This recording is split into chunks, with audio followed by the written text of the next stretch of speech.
Olá, bem-vindos ao quadro. Vamos falar nesta aula sobre as curvas de crescimento populacional.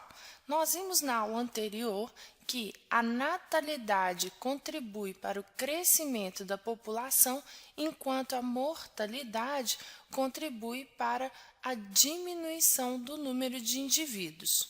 Se não houvesse morte, o crescimento de indivíduos seria infinito. Se nós considerarmos, por exemplo, uma população de bactérias que se divide a cada 20 minutos, ou seja, cada bactéria se divide a cada 20 minutos, e considerando um período de 36 horas, o número de bactérias, o número de indivíduos dessa população de bactérias, ao final das 36 horas, seria suficiente para cobrir toda a superfície da Terra. Para essa população de bactérias, se fosse traçado um gráfico que considerasse todo o período de tempo de reprodução e aqui o número de indivíduos, a curva que demonstraria o crescimento dessa população de bactérias seria assim, uma curva exponencial. Este gráfico demonstra que esta população atingiu a sua capacidade máxima de crescimento. Essa capacidade máxima de crescimento que uma população biológica apresenta é chamada de potencial biótico. Porém, o que acontece na natureza não é o que nós vimos com o exemplo das bactérias, pois há vários fatores que levam os indivíduos à morte. Esses fatores são chamados de fatores limitantes e nós podemos listar alguns desses fatores.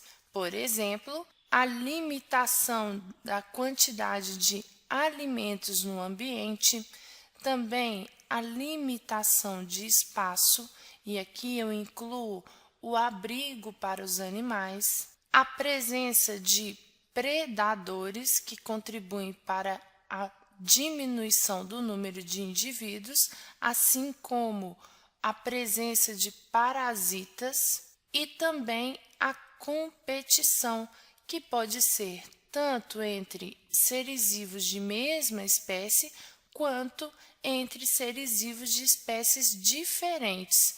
Esses fatores limitantes em conjunto representam o que nós chamamos de resistência do meio, ou seja, a resistência do meio impede que as populações atinjam o seu potencial biótico.